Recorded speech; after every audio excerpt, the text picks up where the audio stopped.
Hi everyone, today we're going to talk all about the independence of the seas. It's going to be my quick review and debrief as I just got off the ship yesterday, so I want to go through everything while it's fresh in my head. We're going to talk about a bunch of different things. Let's go over them real quickly. We're going to do embarkation, the ship, the service, the entertainment, the itinerary, the food, the disembarkation, and last but not least, the people. So let's go talk about it.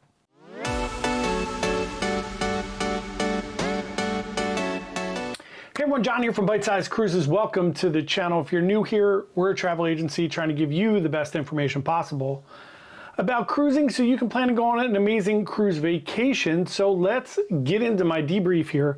I like to do these as soon as I get off the ship or while I'm on it, just at the end, so I have everything clear in my head. This is going to be a little bit of a weird one. So there's going to be some highs and lows, and I normally don't have that. It's either like mostly good or sometimes not great, but let's get into it. Embarkation, first of all, I don't know how it could have been any smoother. I got off the MSC Divina in the morning. They tricked me into getting off the ship early. I don't know how it happened. I was like going to walk around and do something, and they were just like, and you're off. And they just escorted me off the ship. So I got off the ship pretty early. It was like 8 something in the morning. I sat around for a little bit.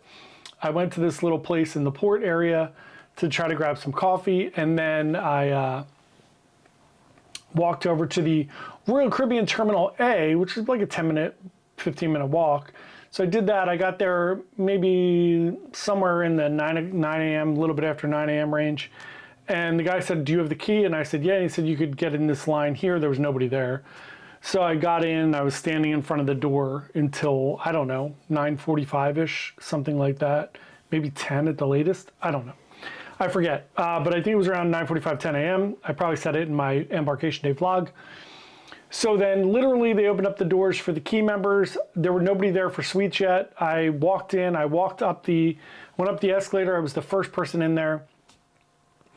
Showed my paperwork, went through the x-ray, checked in, and was sitting down in like less than 5 minutes. After about 20 minutes or so, maybe, they were making announcements. A bunch of people had piled into the terminal. They said, "Okay, we're going to start letting the key members on board." I was on the board. I was on board within another like 5 minutes after that, and I was done filming the ship in like an hour and a half, 2 hours. There was really nobody on the ship yet. It was a little bit of a ghost town. A lot of people got on the ship later, and it did get very crowded. So embarkation, big 5 stars. Couldn't have been better. Excellent. 10 out of 10. So next up, let's talk about the ship. The ship is beautiful. Yes, it's a little bit of an older ship. It feels older than the Oasis class, even though it's probably neck and neck with some of the older Oasis class ships, like Oasis. But it feels older, just the design feels a little bit older. You know, it's a beautiful ship. It's still beautiful. It still harkens. I said it in one of my vlogs. It feels like they took the Oasis class. Obviously they did, because it's like pre-Oasis class. But it feels like they just took the Oasis class ship and shrunk it. So it's got all those great elements of the Oasis class ship. The theater, you know, except for the Aqua Theater. It's got the ice skating. It's got all the Royal Caribbean things, the flow rider, the rock climbing wall, all of those great things. It's just a much smaller version. Promenade, I thought, was really, really set up well. A couple things I really liked. One, the promenade is very nice, and it wasn't overly crowded in the promenade, other than like the big events that they have there. They do have an ice cream parlor. It used to be Ben & Jerry's. It's now just ice cream parlor. In the middle there, they have vintages there. I love vintages. They have the British pub there. And as you go down, they have the shops. They have the Cafe Promenade. You have Sorrento's, all the, the markets and all, guest services. It just feels nice. Everything's set up well. I feel like Cafe Promenade was very crowded. Sorrento's was very crowded. So those two things probably a little bit too busy and like probably too smallish for that area. But otherwise, everything was great. The ship looks beautiful. It's well maintained. It looks older. So if you've been on Icon or if you've been on any of the Oasis class ships and then you go on this ship, it's going to feel a little bit older. But I thought everything was beautiful and well maintained. So I'll give I'm going to start doing these out of 10. instead of like double thumbs up. So like ship is like a 7 to 8 out of 10. It looks very nice. It's not super old. It looks great. I thought all the areas were very nice. Next up, let's talk about the service. I want to say service was outstanding. My room steward, Kadek, was amazing from Indonesia. Taught me a new phrase in Indonesian, sampai jumpa, means see you later. That was a new one. So he was wonderful. The difference between I was on MSC and then Royal back-to-back same week, MSC is, in your room a couple times a day. They're doing turn down still. They're cleaning your room. They're in and out doing different things. Royal, it's like once a day. They're in there once. But he was wonderful. Service was great. He made sure he was like, hey, can I come in around this time? Do you want to do it this time? Very amenable to like whatever I was doing. He was excellent. Granted, it was a 3-day cruise, but he was outstanding. My specialty dining service in Chops, and I had Gidi in Chops, and I forget the name of my server in Giovanni's, began with a W. They were both outstanding. They talked. They were very friendly. Couldn't have been nicer. Great service at both of those specialty dining. Everywhere else around the ship, I thought the service was excellent. Those are big pros for me. Service was outstanding, as it normally is on Royal Caribbean. So 10 out of 10 on service. It was great. Even when I went to guest services, I had a couple wonky things happen on guest service. They were great. Entertainment on board. Here's the wild thing. There's so much going on board this ship.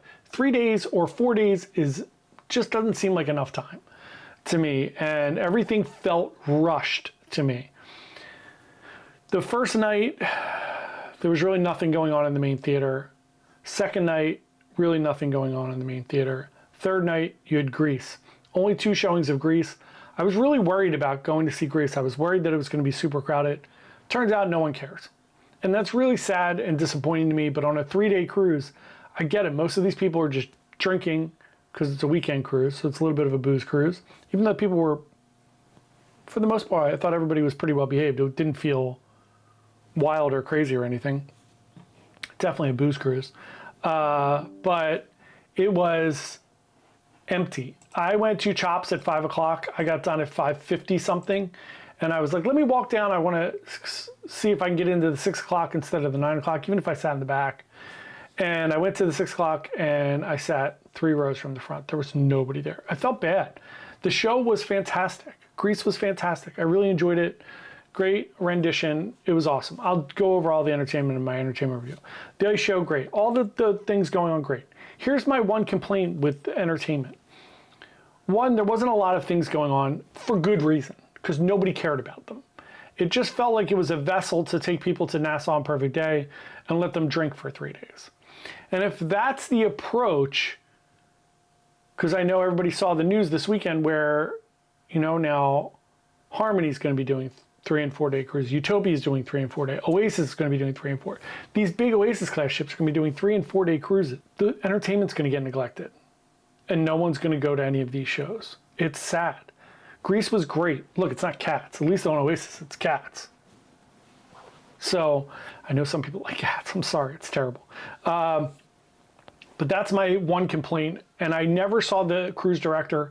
I don't know who the cruise director was. I saw him once on TV. I couldn't tell you his name. I didn't see any of the cruise director's staff. Even at the ice show or Grease, they weren't there. No one introduced the shows. No one came on afterwards and was like, hey, how about Grease? Nope. It was just show's over. Beat it. Same with the ice show. And I didn't go to the Crazy Quest, which I probably would have saw the cruise director there. But by the time the 3 days were up, I was so exhausted, and I thought the Crazy Quest was going to be a mess on a 3 day cruise. I was like, I'm not going to go to this. And maybe no one even showed up for it. I don't know. Otherwise, I thought the entertainment was great. The performer in the British pub was awesome. The guy at the schooner bar, great. But it just felt off. Everything felt off to me, and nobody cared about it. The itinerary for 3 day, it's great. It's Nassau, it's Perfect Day, and you're back, right? It just doesn't seem like enough time to me. I just don't think 3 day cruises are for me. I get there for new people. There was nobody in the Crown Lounge. I get it. It's mostly new cruisers. Let's talk about the food. By and large, I thought all the food was wonderful. We'll give You know, let's give the entertainment. I thought the entertainment was like a 9 out of 10, but nobody cared. So it made it a little worse. The itinerary, 7 out of 10 because Nassau. Perfect Day is awesome.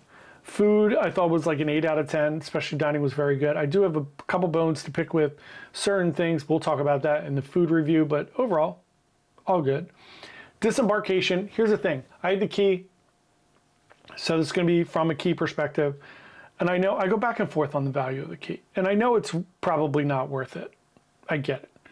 I kind of agree with Matt Hochberg. If there was a couple, Matt's from RoyalCaribbeanBlog.com. If you don't know, he does great reviews on all things Royal Caribbean, great videos. But he always says the key's not worth it. And I kind of agree. But for me, it is kind of worth it. Here's why. One, I only use carry-on. So when I come on board, I like to just drop off my carry-on at the key. It's one of the things you can do is you drop it off there and they'll take it to your room. I like that.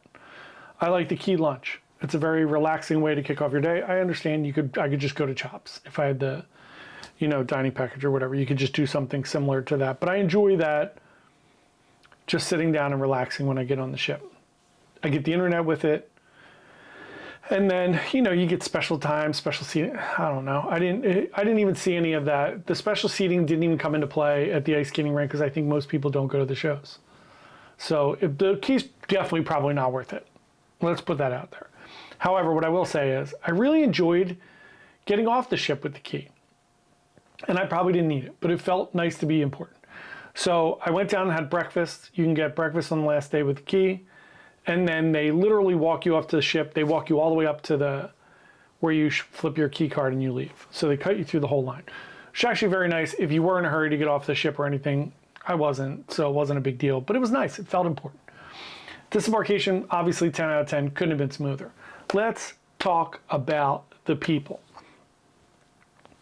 So we got into it. I don't like 3-day cruises. They're not for me. I don't even think I love 4-day cruise. I think 5 is great for me. 7 is wonderful. I love 7-day cruises, especially if you have like 3 or 4 stops. 5 seems to be like a great number for me. 5 is like I get all the things I want to get out of the ship, all the specialty dining, all the shows, and then I don't have those like lazy days where I don't do anything. So 5 is probably perfect for me. So 3 isn't really for me. Royal Caribbean has come out and said 3 is like their gateway for new cruisers. That's why all these ships are leaning towards 3-day cruises. They're trying to get new cruisers in. Now, is that going to be at the expense of loyal to Royal cruisers? I don't know. I hear a lot of people complaining about it. I hear a lot of people complaining about the pricing. Sadly, we don't get enough or a ton Royal bookings, which I don't know why. I go on a ton of Royal cruises. We talk about Royal all the time. We get a lot of MSC, a lot of Norwegian, a lot of Princess, a lot of other things. Just not a ton of Royal. And it's got to be because of the money, but they're selling out. All these ships are selling out. Somebody's booking them. So, I don't know. Are they all casino offers? Are they all going direct through Royal? I'm not sure what's going on. But 3-day cruises are not for me. The people I thought were fine. Lots of newbie cruisers. You could tell there was a lot of like, I don't know where to go. I don't know what's going on. I don't know. I heard so many people be like, I don't know what time we can get off the ship tomorrow. I don't know what time we can be at Coco Key till. I don't know what I need to get off the ship. Do I need a driver's license? So they're all like new cruiser questions. They hear all the time. I hear tons of people, I'm not sure where this is on the ship. Oh, I didn't know there was this. I didn't know there was that. So lots of new cruisers, but I didn't feel like it was a bad crowd. It wasn't like a trashy crowd. Yeah, everybody was fine. It seemed like everybody was fine. Everybody was having a good time. Lots of drinking. I saw a lot of people doing shots. That's wild. But nobody misbehaving. I didn't see any fights or anything weird. All in all, I had a really nice time. I came off of it just feeling yucky about 3-day cruises. I just didn't enjoy 3-day cruise. I thought it was rushed. It didn't give me that Royal experience that I love. And maybe that's bad for first-time cruisers. I feel like one of the things that's great about cruising, especially with Royal, is like you get these amazing shows and these amazing things that are going on, this amazing cruise director and staff. and all these fun games and the schooner bar and all these things, and I just felt like it was just like a blah. There was no top tier event. There was no welcome aboard in the theater where they tell you what's going on in there. It just felt like it was, you got on the ship and it was just figure it out. There's things going on, just figure it out. And it felt off. It just felt a little off to me. But I still had a really nice time. I enjoyed all the things about the cruise, but didn't enjoy the cruise, if that makes any sense. It probably doesn't, but it's just the way that I feel. So look, Independence is a beautiful ship. Maybe if I did a back-to-back, like a 7-day or back-to-back, I'd feel a little different. Although you'd be going to perfect dates. I don't know. It's just weird. But the ship's great. The ship's beautiful. You'll see I'll do tours and vlogs and everything like that, but I just came off of it with a weird feeling. That's all I can say. So if you have questions or you want to let me know about your experience on Independence of the Seas, I'd love to hear about it in the comments. Thank you so much. Really appreciate it. I hope you have a wonderful day and happy cruising. Bye.